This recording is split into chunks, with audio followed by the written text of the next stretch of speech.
Welcome, guys, to another college basketball season. I am so excited. Got off to a 2-0 start on Monday, lost a rough one on Tuesday as I had Northern Iowa plus 4.5, losing in overtime by 6. Those are the breaks they'll even out at the end of the year. Here I'm going to break down Ohio and Troy. OU a 9-point favorite, a total of 145. Now, I get asked this all the time. With 350 plus college basketball teams, how do you handicap these early season games? Well, we have to look at what we ended with last year, what we're starting with this year, and then you make some assumptions. Now, I will say this, college basketball is the toughest sport to handicap in game number 1 now because of the transfer portal. With the turnover these teams have, 1 or 2 transfers can change a team like Ohio or Troy, and instead of being a 10 or 12 win team, they can turn into an 18 to 20 team win. So you have to be a little bit conservative. A lot of eye test. Watch as many games as you can. Read as much of the local flavor of the newspapers as you can to get a legitimate flavor. So OU last year, 19 and 14. Troy, 20 and 13. If we look at where they were at KenPom had them 128 for Troy, 133 for Ohio. So basically last year they finished almost identical. This year, Ohio has 3 returning starters. Troy has 2. But the one difference in this game is this. While Troy returns 2 starters, they lost 9 players to the transfer portal and to graduation.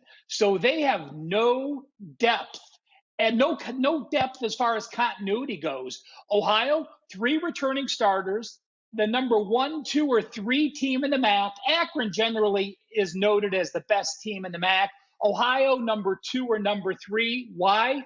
Well, because when you have returning guards like Jalen Hunter and A.J. Brown, they are preseason MAC first team, preseason MAC second team. That is the type of team you want to back early in the year. Also, Ohio and Northern Illinois, the only 2 teams in the MAC to return 3 double-digit starters. So when I have a team at home with the superior guard play, with much more continuity, returning players that can go to and score the ball, against a Troy team where, listen, you know who you have to defend. They have 2 returning starters in Mohammed and Eugene. They lose their point guard. They have Fields, who has some experience as a backup, and that's really it. So you can shut down this Troy team. I'm not a big fan of playing big favorites in game 1. And let me share this with you. Home favorites of 5 or more in game 1 have gone 48.3%. So it's not a huge negative. But I do want to mention this. When a team is a home favorite in game 1 of 5 or more, those games have gone under 60% going all the way back to 2018. So keep that in mind as we finish off this first week and teams are playing game 1. But I am going to go with OU in this one. Again, Jalen Hunter, A.J. Brown, the best 2 players on the court without question. OU has a chance to win the MAC this year. I think they're going to be a very solid 23-24 win team. Ohio Bobcats minus the points for my first college basketball big game breakdown of the 2023 season. Yeah, so FAU makes the jump over to the AAC, and I have them at the top of my power ratings coming into the season in the conference. That same Owls team that went to the Final Four last season returns all 5 starters, so they'll be very good on both ends of the court once again. FAU is great from both inside and outside the arc, and really the only question with this team is their depth, something I don't anticipate being much of a problem in their first game of the season. FAU was also a money printing machine last season, going 25-11-1 ATS and 12-2 against the number in their non-conference games. Loyola Chicago, they also return all their starters, but this is a much different situation, as this is a team that won just 10 games a season ago, and they were money burners, going 9-22 against the number. The Ramblers did bring in a few transfers that should help, and a lot of people that I've talked to I think this is going to be a bounce back season for them, but they're going to have to prove it to me because they were horrible on both offense and defense a year ago. Defense has to be the calling card for this team. It has to start at the defensive end, and they can generate offense from there. That's how good they were a few years ago. That's how it happened. It has to start there. I do think Loyola will improve upon the 10 wins they had, but asking them to hang with FAU at this current number is a tall task, even factoring in that this is essentially a home game for the Ramblers being played in Chicago. The experienced and talented Owls, they're just going to be too much. Lay it with FAU for today's big game breakdown. One of the biggest games of the week, it's a huge college basketball card here this first week of college hoops, which started on Monday, but there's a lot of mismatches, double-digit favorites, blowouts, of course, but this should be one of the more competitive games of the entire week tonight at 9:30 Eastern, and it's a neutral site game in Illinois between Arizona State and Mississippi State, and two teams that I think have a lot of upside this season. But in this case, I think one team's a little bit further ahead than the other. Yes, Arizona State lost their two top players, arguably from last year. Both are playing professional basketball now, but they are a deep team that returns a lot of talent, some freshman transfers as well. And Hurley's got a lot of excitement here. In fact, some of the preseason articles even talk of the possibility of them making the Final Four into Arizona in their back neck of the woods here later this season. So that's how good this team could be. Meanwhile, Mississippi State, maybe the best defensive team in the country, returning after holding opponents to about 62 points a game last season. The problem, though, for Mississippi State last year, and I think it'll be the problem again out of the gate today, or tonight rather, is a very mediocre offense. This is an offense that struggled to score at times last season, shot in about 27% from 3-point range. And I'm not sure they fixed those problems. They do have the Mississippi High School Player of the Year coming in, but once again, in game one, high profile game, neutral court, I'm not sure he's necessarily going to jump out and shine. And I still think there's some offensive problems. So, in a battle of two good teams with a lot of upside, I'd rather have the underdog here, a team that I think is further along in the first week of the college season and the much better offensive team. Take a look at Arizona State plus the 3.5. I think they're a live dog tonight. Actually, they might win this game outright. Yeah, let's go to the Thomas and Mack Center for an absolute blowout that's about to take place as UNLV gets ready for their season opener against Southern University. The Rebels didn't exactly have the best offense last year, so that's been the focal point for Kevin Kruger and this team in the offseason. They brought in a five-star point guard to run the offense, and all indications are that the practice sessions have been going very well. I understand that's just practice. We're headed into live game action, but this is still going to be an absolute blowout. This is a very good defensive team, and I have no idea how Southern's going to be able to score. The Jaguars already have a game under their belt, actually. They went to TCU and gave up 108 points, losing by 33. Now, it's early in the season, so these numbers will change, but Southern ranks or is projected to rank 337th in offensive efficiency and 298th in defensive efficiency per Ken Palm. 92.6 points per 100 possessions. That is absolutely horrible. They're 326th in the country overall. So those practices that I told you about that were going well for UNLV, this will be a significant step down in class from that. The Rebels are going to score most of their points in transition, so look for a lot of turnovers and layups, easy points. UNLV will be excited for their season opener, and they're going to showcase what will certainly look like an improved offense. Get ready for a blowout. Take UNLV minus the points tonight.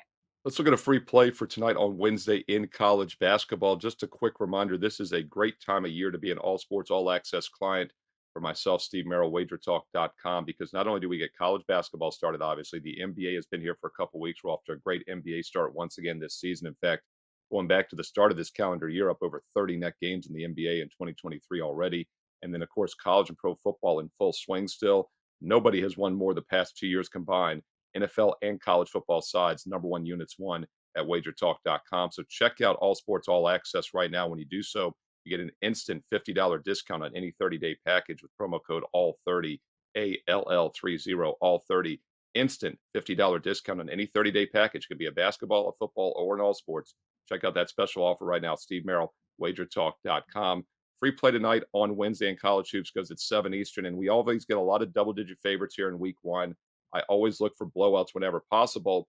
And one things I like to do in college football that worked really well for me this year in September One of the reasons I'm ranked number one in sides the past 2 years combined in football. And I think it works well as also in college hoops is to play double-digit favorites, better teams in games against weaker teams when those double-digit favorites had disappointing seasons the year before. We joked about Lemoyne making their college basketball Division I debut on Tuesday night, and Georgetown smoked them as a 20-point favorite. Georgetown had a very disappointing 7-win season last year. Well, I think SMU is a similar type of team coming into November here, and SMU does have a game under their belt, and it wasn't necessarily an impressive win. They played the Assembly of God, the Southwest Assembly of God. Not surprisingly, there was no line on that game Monday night, but they only won by 19. They did put up 82 points, though, only shot 42% from the field, and that is a concern, but I actually think that's a wake-up sign and the reason they won't overlook this game tonight. And they're catching Western Michigan, I think, in a really good spot, Western Illinois, rather, in a really good spot here because they had to play also on Monday, but they had to play an overtime game on the road at Texas San Antonio, lost by 10, really wore down in those final 5 minutes. A tie game to get outscored by 10 in the overtime is a sign that they were wearing out. Now they have to travel without rest, and they did not shoot well, to say the least, just 32% from the field. So a battle of two mediocre offensive teams. I think the situational spot is much, much better for Southern Methodist. Take a look at SMU minus the 18. That goes at 7 p.m. Eastern tonight on Wednesday. And don't forget, all sports, all access specials get an instant $50 discount right now with promo code ALL30. Steve Merril, WagerTalk.com. Welcome to my first best bet of the 2023 college basketball season here on the Wager Talk tip-off show. And I'm going to say this. The last time Syracuse walked on the court without Jim Boeheim, I'm going to guess 80% of you were not even born yet. That's right, 50 years on the sidelines for Jim Boeheim. Autry took over. He was a Syracuse player, a 4-year starter. He's been an assistant here for 12 years, but there's still some significant change for Syracuse. Let me start off by saying this. Teams that are playing their second game against teams playing their first game of the season, game under the belt. You see GUB sometimes. We talk about it much more in college basketball, in college football, have covered 62%. So that is a strong statement. But again, as I mentioned with Syracuse, you do have some change. We know Syracuse known for their zone. They've played zone defense for decades. They are bringing in some man-to-man. They're still going to play some zone, but they played quite a bit of man-to-man in New Hampshire, so we'll see what that transition plays for. Syracuse, as I said, did play one game already against New Hampshire. They didn't cover that game, but they had a big lead at halftime. In fact, they led 44-32 and then gave up a significant amount of points, 39 points in the second half, and failing to cover. But I'm actually going to go first half in this game. When you have that game under belt advantage, and I looked at the first half numbers, they were significantly stronger. Syracuse last year, a 17-15 team, a team that's accustomed to making the NCAA tournament. They didn't do so. Canisius was a team that went 10-20. Now, you look at what they're returning back this year, and I look at Syracuse, and yes, you lose a guard to Clemson in the transfer portal, but who they brought back is significant. They have a player, a Notre Dame transfer that they brought in, J.J. Starling. Starling was a McDonald's All-American. He's from Syracuse. He played 35 minutes in the opener. He played more than any game. So basically, I consider him a returning starter, giving Syracuse 4 on the season. When I look at Canisius, you may look at a little big brother angle. Remember, Canisius is just outside of Buffalo, so they're about 2 hours away. They're excited to play this in-state team. They're excited to go to the Carrier Dome. But again, game under your belt advantage, a returning starting point guard with Starling, who can also play point guard, several other significant transfers. They underachieved in the opener, only shooting 5 of 21 from three-point land. I think they are going to shut down Canisius early. Syracuse, a 13.5-point favorite, but I'm going to play first half as my best bet. This is game 632. Syracuse is laying 7.5 in the first half. I think their defense is going to improve significantly in game number 2. You have Canisius playing that first game of the season. Superior guard play. The Qs get out early to a big lead. They cash this first half big bet.